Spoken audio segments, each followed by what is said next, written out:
네, 그러면 인간 발달의 본질, 오늘 이제 1주차의 세 번째 영상이고요. 인간 발달의 단계에 대해서 말씀을 드리도록 할게요. 인간 발달의 단계는 미리 한번 전체적으로 보면 총 6개의 단계로 나뉘어지게 됩니다. 그래서 첫 번째는 태내기. 그래서 태내기는 수태, 이제 정자와 난자가 결합을 한 그 수태부터 출생기까지를 의미를 합니다. 그 다음이 영아기. 영아기는 태어나서 2세가 될 때까지. 네. 그리고 세 번째는 유아기. 2세에서 6세, 유치원 다닐 때까지네요. 그리고 아동기는 6에서 11세. 네. 제가 처음에 6단계라고 했나요? 죄송해요. 8단계예요, 총. 제가 헷갈렸는데 8단계고요. 그 다음에 청년기. 이제 뭐 초등학교쯤 나이부터 대학교 들어가기 전까지의 청년기 나이고요. 그 다음에 성년기는 20에서 40세. 이때 성년기입니다.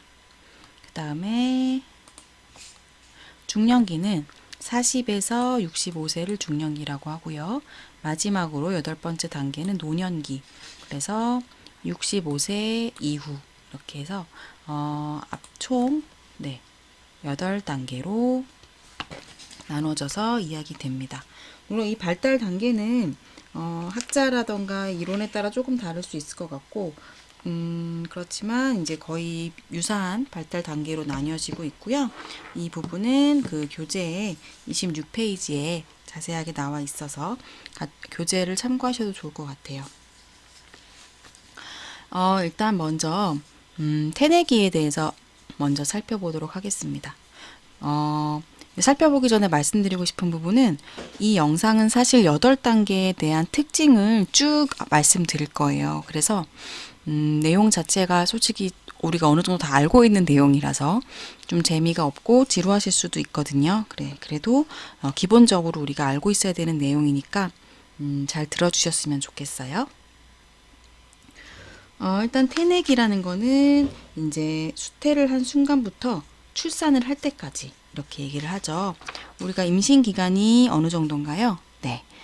약 9개월 이렇게 얘기를 할 수 있을 것 같은데 약 9개월의 임신 기간 태내기를 이제 첫 번째 단계로 보고요. 이때는 기본적인 신체 구조와 기관이 형성이 됩니다. 그래서 정자와 난자가 결합을 한 하나의 세포가 빠른 속도로 하나의 생명체로 성장이 되고 그래서 그때 얼마나 빠르냐? 일생 중 가장 빠른 속도로 신체의 성장이 이루어지게 됩니다.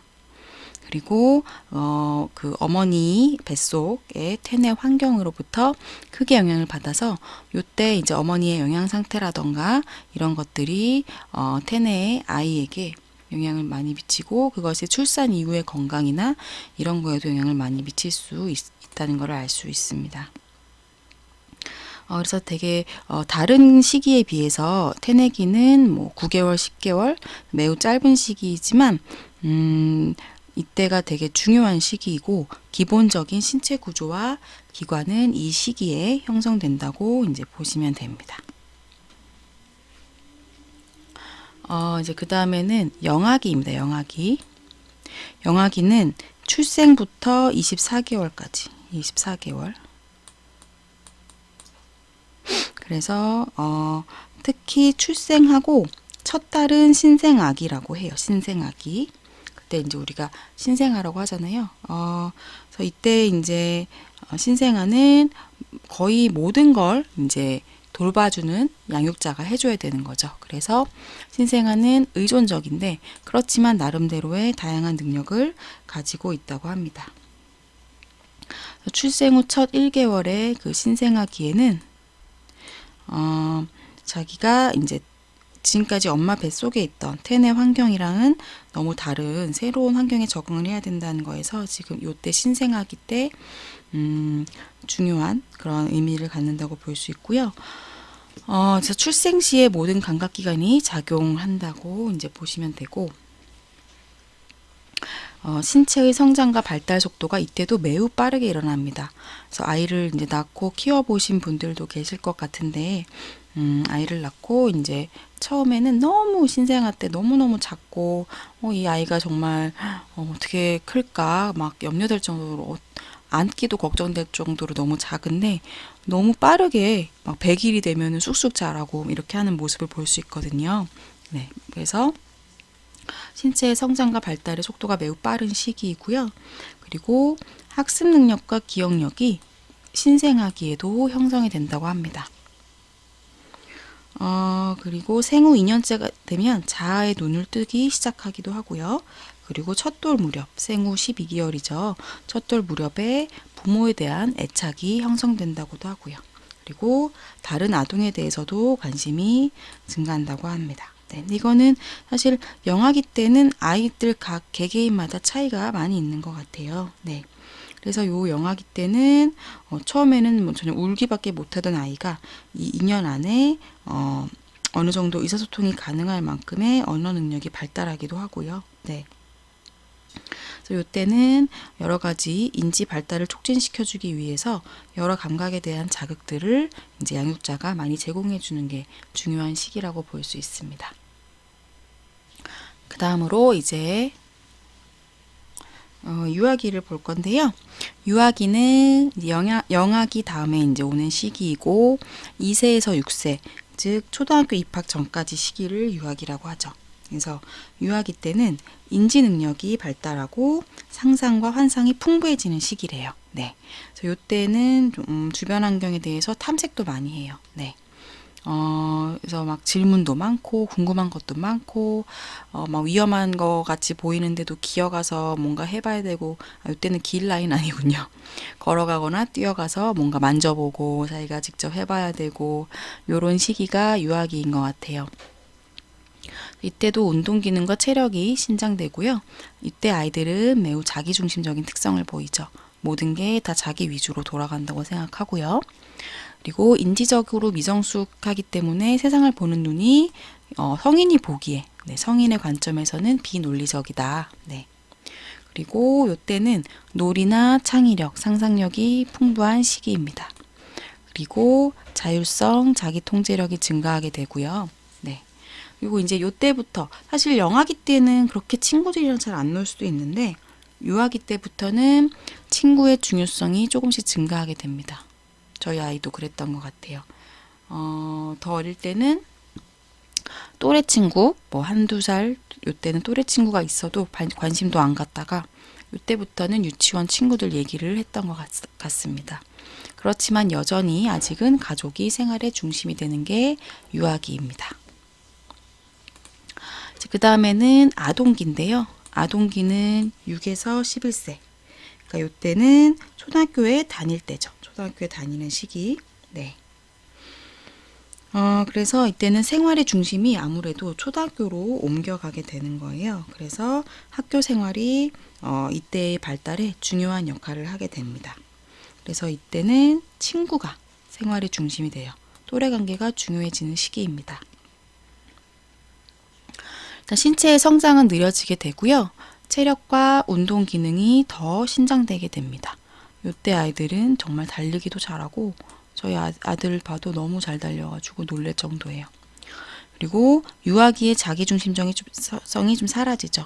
이때도 계속 자기중심적으로 행동을 하면 사실은 또래관계 맺기가 매우 어렵잖아요.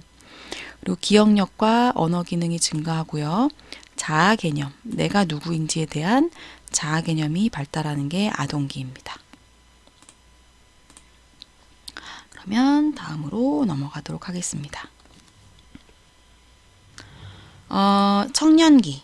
이제 청년기는 여기 11세, 그러니까 우리나라 나이로는 아마, 그러니까 우리나라 고 실정이랑은 좀 맞지 않는데, 이게 이제 이 단계 기준이 아무래도 미국 기준이라서 이제 청년기가 11세부터 되어 있는 것 같고, 교재에는 중학교부터 20대 초까지라고 되어 있어요. 네. 그냥 그렇게 생각하면 좀 헷갈리시니까 사춘기가 일어나는 시점쯤이라고 생각하시면 될 것 같아요. 그래서 이때는 신장과 체중이 급격하게 성장을 하죠. 요 시기에도. 특히 막 남학생들은 키가 20cm씩 크고 이랬던 거를 봤던 것 같은데, 네, 체형도 변화하고요. 호르몬의 영향이나 이런 것들이 일어나죠. 2차 성징, 성적 성숙이 일어나게 됩니다. 그리고 이때부터는 추상적인 사고를 할 수 있게 되고요. 네. 그리고 청년기의 자기중심성이 나타나게 됩니다. 그리고 또, 이 자아정체감을 확립하는 게 심각한 문제로 대두된다. 이제 이렇게 그 교재에 나와 있는데, 심각한 문제로 대두된다는 게 어떤 뭐 문제가 있다 이런 뜻으로 받아들이지는 않으셨으면 좋겠고, 자아정체감 확립하는 게 여기에서 매우 중요한 과업이 된다는 거죠. 과업이. 근데 이거는 개인적인 차이도 있겠지만 어떤 사회 문화적인 차이도 있을 것 같은 게, 사실 우리나라의 경우에는 요 청년기에 자아정체감을 확립하기에는 좀 어려운 환경인 것 같아요. 학생들이 워낙 이제 학업 스트레스라던가 그런 것들에 뭐라고 할까요? 학업 부분에 많이 초점을 맞추다 보니까 자기가 어떤 사람이고 어떤 삶을 살고 싶고 이런 자아정체감을 확립하는 게 청년기까지 잘 이루어지지 않는 것 같고, 오히려 성년기에 그런 것들이 일어나지는 게 아닌가 이런 생각을 좀 하게 됩니다. 이때도 또래 집단이 형성이 되고 그 영향력이 커지는 시기이고요. 요때 이제 이성 교제를 하게 되는 학생들도 많고, 자아정체감 때문에 고민하는 친구들도 많고, 직업에 대한 관심도 요때 나타나게 됩니다. 여러분들은 청년기 때 스스로 어떠셨는지 한번 떠올려 보시면 이제 요 시기에 대해서 이해하는 게 좀 더 편하시지 않을까 이런 생각을 해봅니다. 이제 그 다음에는 성년기. 지금 저도 사실 성년기에 포함되고, 요 강의를 들으시는 분들이 대부분 성년기가 아니실까라는 생각을 합니다. 성년기는 20세에서 40세까지를 이제 얘기를 하고요. 그래서 신체적 건강이 요 20에서 40 사이에 최고조까지 올라갔다가 이제 딱 찍고 서서히, 네, 올라갔다가 서서히 감퇴를 하기 시작하죠. 되게 슬픈 일인 것 같아요. 네. 저도 요새 특히 요즘 한 1, 2년 전부터 이런 신체적 건강의 감퇴를 실제로 느끼면서 좀 속상한 마음이 들기도 합니다. 이때 이제 우리가 그 전에 물론 청년기에 추상적 사고가 가능해졌는데 이제 지적 능력이 이때보다도 더 복잡해지죠. 아무래도 성년기 때는 더 사회적으로 요구되는 역할들도 많고 어떤 생산적인 과업도 해내야 되고 이러다 보면서 그 지적 능력이 더 복잡해지는 것 같고요. 네. 그리고 친밀한 관계가 이루어진다. 여기서의 친밀한 관계는 뭐 그런 대인 관계에서도 좀 더 깊이 있는 관계를 얘기할 수 있지만 아무래도 어떤 그 낭만적 관계라고 해야 될까요? 네. 연애 관계 이런 것들이 이제 이때 많이 이루어지게 됩니다. 대부분의 사람들이 결혼하고 부모가 된다고 여기 나와 있는데, 사실 이제 이거는 1990년대 후반에 그 뭐라고 할까요? 단계 기준이 이제 작성된 거라서 이런 얘기가 있지만, 사실 요즘 우리나라 사람들은 결혼을 안 하는 경우도 많고, 특히 요 나이가 지나서 결혼을 하거나 부모가 되는 경우도 많고, 그래서 요즘에는 사회적인 그런 환경이 요 말이랑 좀 안 맞는 부분이 있는 것 같긴 해요. 그래서 우리가 앞에서 배운 것처럼 역사적 사회적 맥락에 인간의 발달이 영향을 많이 받는다라고 했는데, 요새는 이런 사회적으로 문화가 결혼을 천천히 하거나 안 하거나 이런 것들도 많이 증가하고 있는 것 같습니다. 그리고 요때 많은 사람들이 이제 직업을 갖게 됩니다. 아무래도 이제는 경제적으로든 심리적으로든 독립을 해야 되는 나이이기 때문에 이때 이제 직업도 갖게 되고, 진로도 계속 개발하게 되고, 자아 실현 이런 것들도 요 나이에 많이 에너지를 쏟는 부분들이죠. 그래서 자아정체감이 이제 청년기 때부터 확립하기 시작하고 이때 매우 중요한, 심각한이라는 말보다 중요한 문제라는 말을 하면 더 자연스러울 것 같아요. 중요한 문제로 대두가 되는데 그 자아정체감이 성년기에 한 번에 뭐 예를 들면 뭐 청년기에 한 번 확립돼서 끝 이게 아니라 성년기 기간 동안 계속해서 발달한다라는 것을 보시면 될 것 같아요. 네. 그러면 청년기, 성년기 6번째 단계까지 이제 마쳤고 나머지 2단계를 또 말씀드릴게요. 좀 너무 쉬운 얘기라 지루하실 수도 있을 것 같아요. 그냥 자기 자신에 대해서 떠올리시면서 들으시면 조금 덜 지루하지 않을까 생각해 봅니다. 네, 7번째 단계는 중년기. 중년기는 40에서 65세. 네, 이건 외우기가 쉬울 것 같아요. 불혹의 나이부터 중년기고 우리가 보통 정년퇴직하는 65세 이때가 이제 중년기네요. 이제 중년기에 가게 되면 신체적 건강과 정력이 감퇴하게 됩니다. 네. 사실 신체적인 건강이나 에너지가 감퇴하는 건 좀 속상한 일인 것 같아요. 왜냐면은 어떤 나이는 계속 이제 들지만 계속 활동을 하고 싶은 욕구들은 있기 때문에 근데 이제 신체적인 건강이나 정력이 감퇴하면 아무래도 활동을 점점 안 하게 되고 소극적이 되게 되는 것 같아서 그게 좀 속상한 일인 것 같습니다. 여자분들은 폐경을 경험하는 그런 발달 단계에 해당하기도 하고요. 네. 그리고 아무래도 이제 중년기에 접어들면 40년 동안 살아왔던 그런 삶의 그런 뭐라 그럴까요? 경험들이 누적이 돼서 지혜가 생겨나게 됩니다. 지혜. 어떤 상황에서 어떻게 현명하게 잘 대처하는가 지혜가 발생하게 되는데 그리고 이제 또 실제적인 문제 해결 능력은 증가를 합니다. 당연히 살아온 생활 경험에서 많은 것들을 배우고 대처하고 해결을 해왔기 때문에 중년기에는 이전에 비해서 실제적인 문제 해결 능력이 증가하겠죠. 근데 이제 요즘에 저도 막 경험을 하는데 너무 뭔가 바뀌는 게 변하는 속도가 빨라서 막 스마트폰도 계속 새로 나오고 막 기능도 막 카메라 기능도 계속 추가되고 뭐 무슨 어플이 어떻고 뭐 어쨌든 등등 막 저는 이제 제가 아직 뭐 그런 걸 잘 안다고 자부했었는데 요새는 진짜 아닌 것 같아요. 요새는 잘 모르겠어요. 그래서 지혜나 실질적인 문제 해결은 증가한 것 같지만 새로운 거에 대해서는 능력이 저하되는 것 같아요. 이제 새로운 걸 별로 이렇게 막 접수하고 싶지는 않은 것 같아요. 네. 그리고 요때는 자녀를 돌봐야 되는 것과 부모를 봉양해야 되는 이중의 책임감으로 인해서 스트레스가 많다고 합니다.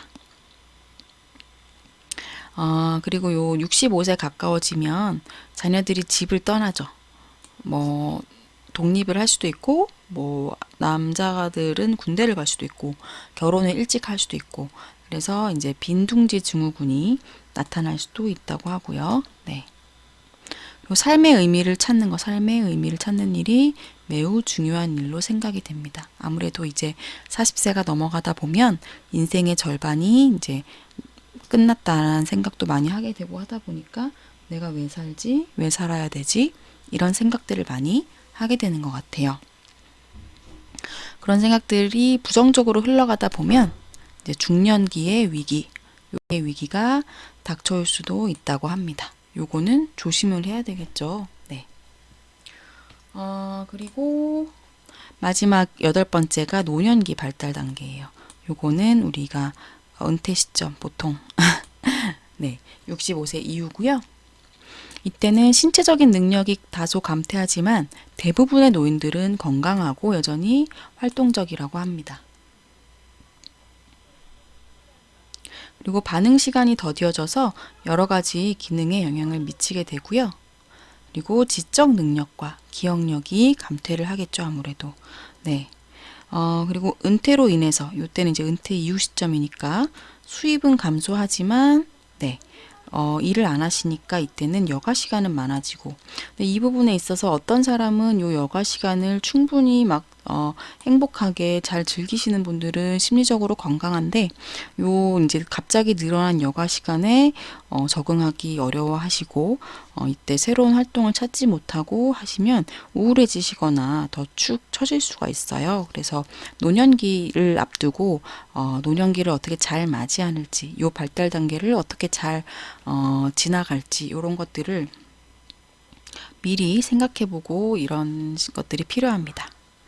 그리고 이제 이때는 우리가 죽음에 대해서 좀 생각을 하게 되죠. 아무래도 이제 죽음, 뭐 아무리 이제 요새 100세 시대라고 하지만 65세 이후가 되면 다가오는 죽음에 대비하여 삶의 목적을 찾을 필요가 있다라고 되어 있어요. 물론 요것도 이제 옛날 과거에는 65세가 노년기였지만 요새는 사실 65세 이후에도 너무 정정이라고 표현하기조차 좀 민망할 정도로 건강하시고 활기찬 분들이 많기 때문에 요것도 이제 시대의 흐름에 따라서 이 단계의 기준도 조금 바뀔 수는 있을 것 같아요. 근데 우리는 이제 요 단계에 따라서 각 발달 단계의 내용들을 한번 같이 얘기해 봤습니다. 이제 마지막으로는 인간 발달의 쟁점에 대해서 한 20분 정도 더 얘기를 하면 오늘 강의를 마칠 수 있을 것 같아요. 네 번째 영상도 잘 봐주시기 바랍니다.